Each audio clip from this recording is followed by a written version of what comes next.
Welcome back to the North American Star Team League. I am MrBitter, joined here by CatZ.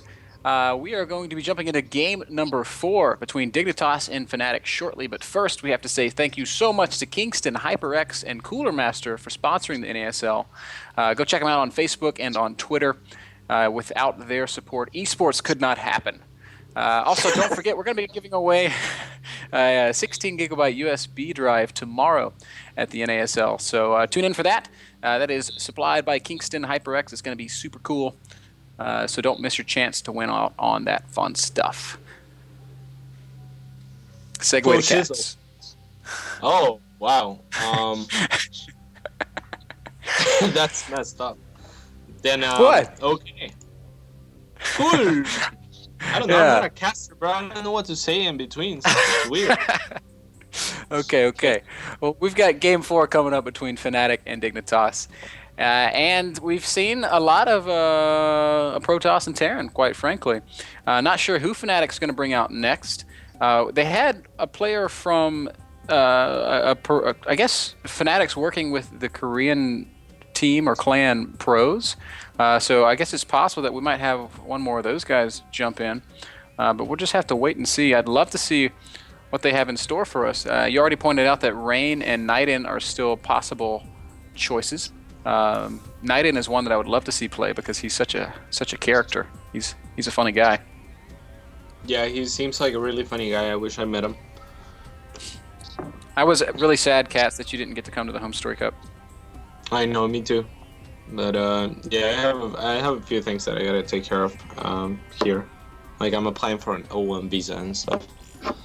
So maybe next Home Story Cup if they invite me.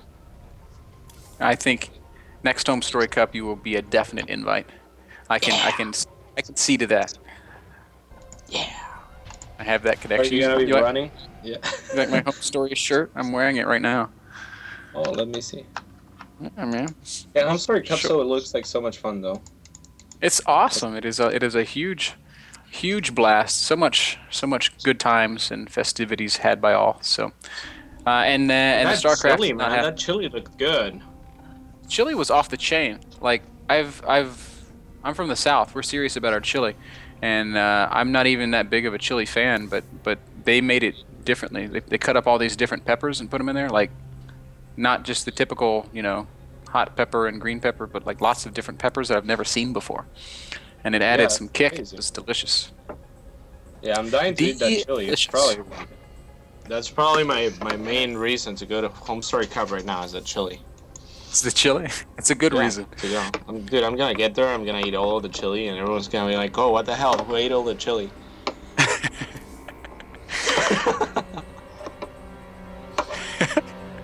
I think that's a good idea. We need to get CatZ into the game. We haven't quite managed to invite you yet.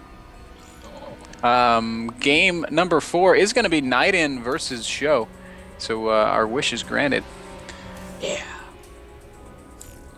One of the things that is most distinguishing about Niden is his voice. He's got the voice of an angel. Have you ever talked to Dignitas Killer, CatZ? Yeah, of course. We talk in Spanish. Okay. Cool. So you kind of know he's got that very distinguishable voice. Killer? Yeah. Would you not agree? Well, we talk in Spanish, so it's. I mean, if he has an accent, I couldn't tell in Spanish. No, it's not even the accent. It's just his voice. It's just in my opinion. Yeah. Okay. Yeah. That's pretty. It's like a Chilean accent. But. Kind of. Okay, I'm just going to segue to what I was going to say next. Okay. Niden has that same voice, but with a Romanian accent. Oh, sweet. Yeah, it's pretty awesome. Okay, I get it. Okay, he does have a high-pitched voice, kind of. That's what you mean. Yeah, right? I don't even know if high-pitched is the right way to say it. Like, I guess it is technically. Soft girly? I mean, that's a nice way to say it. High-pitched, okay. Man. Okay, we'll go with high pitched. Man, dig myself a hole here. All right, you're in the game, so let's get this thing going. Niden versus Mers, and stuff. So, map is Daybreak. This is a map that we are all a little bit more familiar with because it is a GSL map and a pretty good map in my opinion. A two-player map, but it's a very, very long rush distance by ground, at least in the first 10 minutes. But once you start knocking out the rocks in the middle, rush distances get shorter, and games get a lot more action-packed. Have you got much experience on Daybreak, CatZ? Yeah, I love Daybreak. It's a pretty good map for Surg, I think. Or I don't know if that's even like fair to say, but it's a pretty good map. I love this map because it's different than most maps. You know, there's so many attack paths. There's so many different things that you can do on this map that you couldn't on other maps. It just calls out for creative playing, creative expanding, and I don't know. I like this map. Yeah, I agree with you. I mean, it's got the very typical main and natural layout, but once you start talking about third bases, there are, entrances to expansions all over the place. It's begging for multi-pronged harassment-based play, in my opinion, and it lends itself to good gameplay and to exciting games. I don't think I've ever seen a game on Daybreak that was just lame and boring. Yeah, absolutely. Like just like you were saying, like the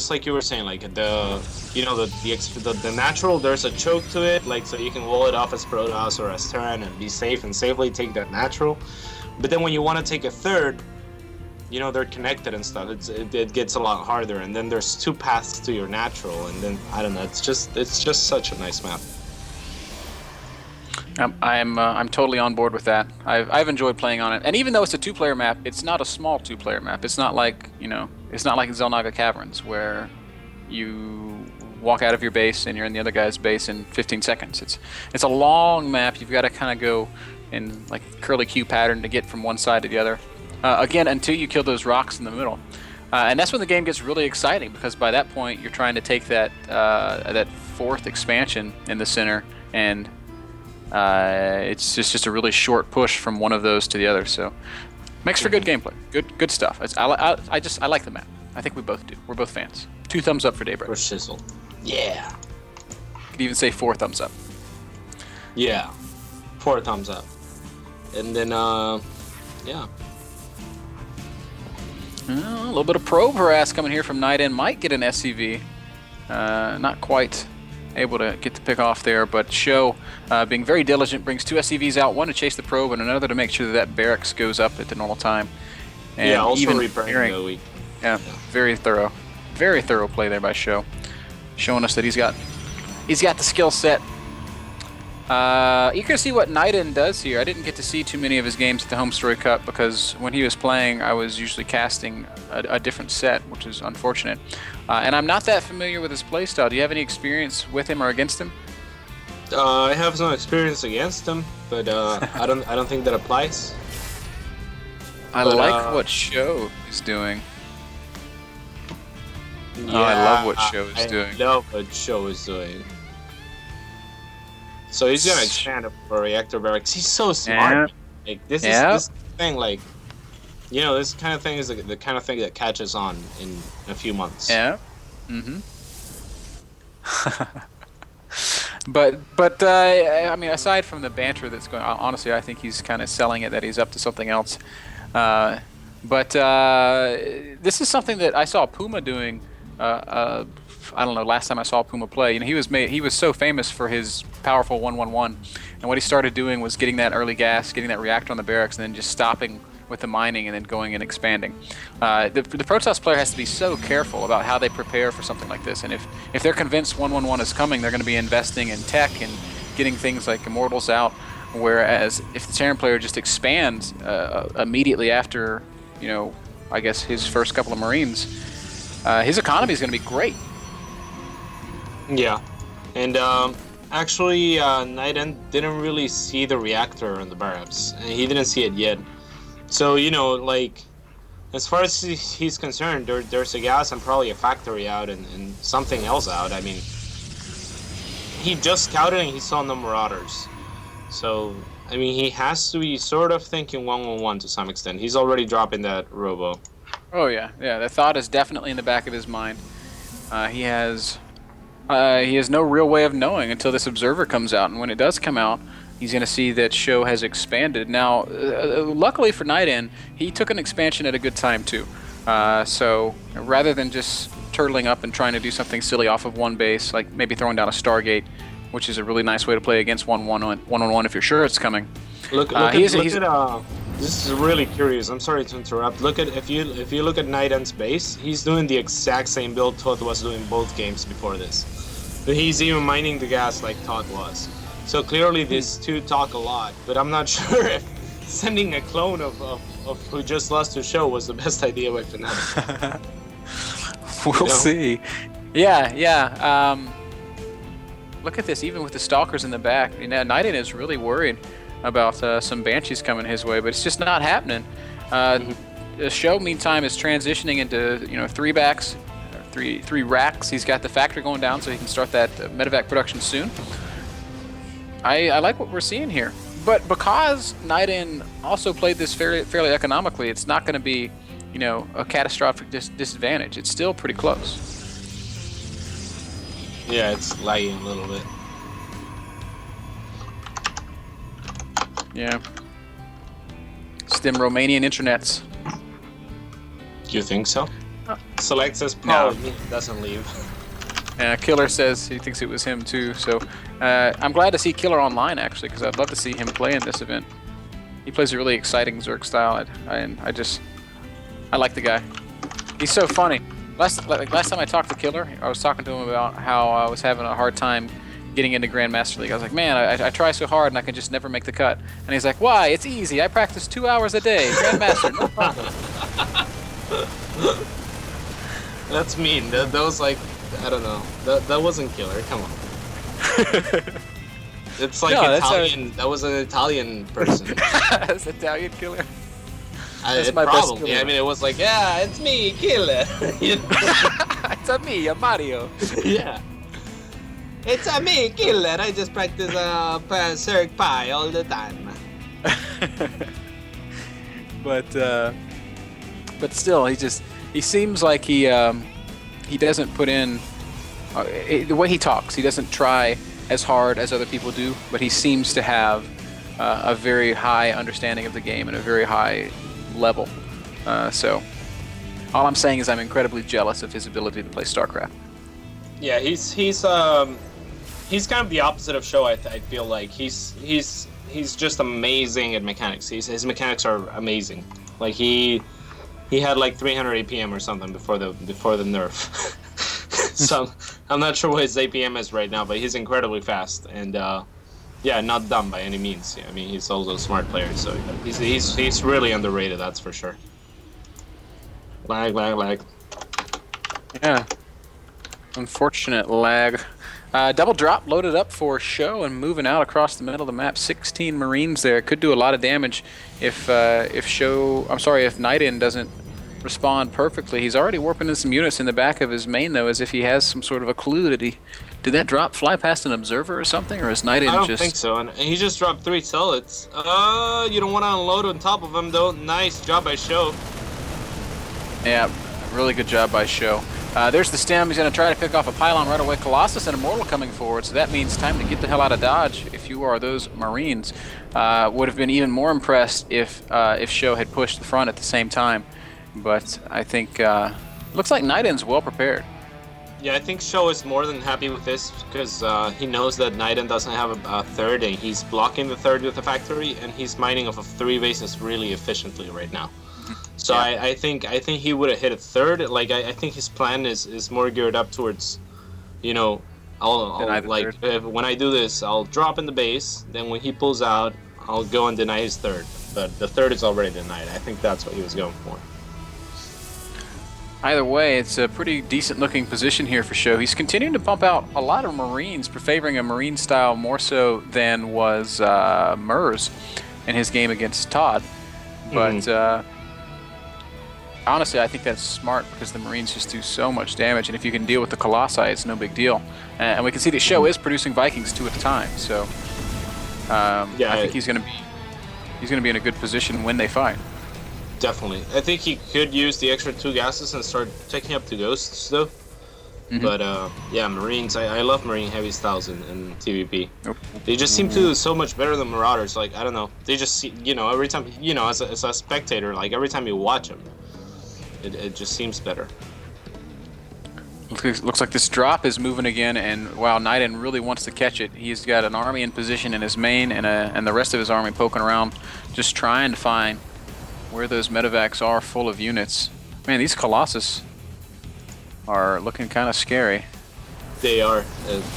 Oh, Stim did the entire army. He wants to engage Oh, here. a Nice couple force fields go down. Naiden choosing not to fight doesn't really lose that much. A zealot and a couple of stalkers, but look at Show's supply, man.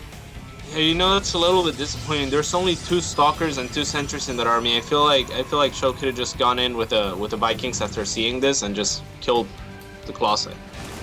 Oh no, another drop up in the main base. Show with those 16 Marines coming back. He's going to stem and try to focus down that Nexus, and I think he might be able to get it. Actually, no. Going for the pylons. He's hitting pylons and not the Nexus. Yeah. I think he misread there. He thought that might be what's known as an Artosis pylon, and it wasn't. I mean, he only empowered one of the gateways. Really nice pylon placement everywhere by Naiden.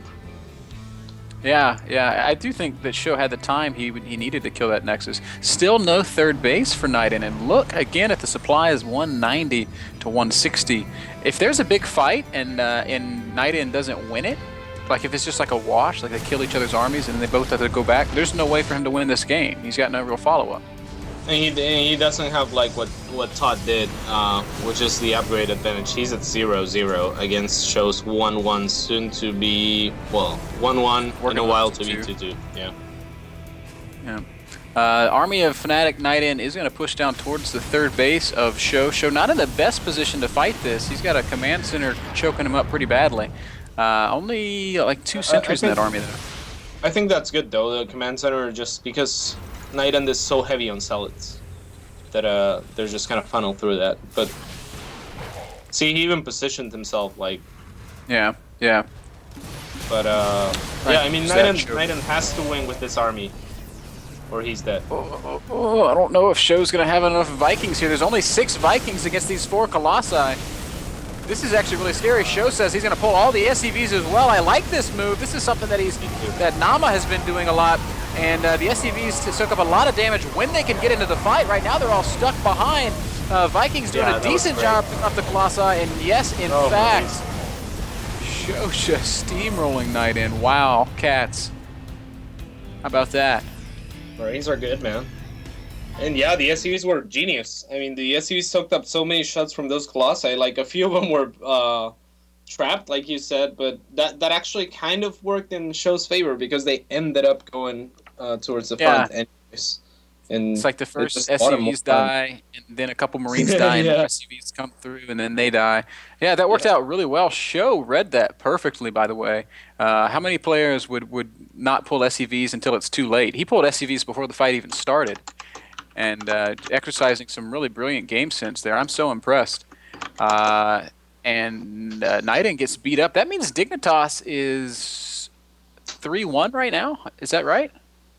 Yeah, with only potentially Rain left for Fnatic. Dignitas looking really strong. I would think if Show loses, they still got Bishu or Killer, and I would think that Select would be the race. Yeah, I would probably suspect the same. So Fnatic down to their last player. Who is it going to be? Has to be Rain, right?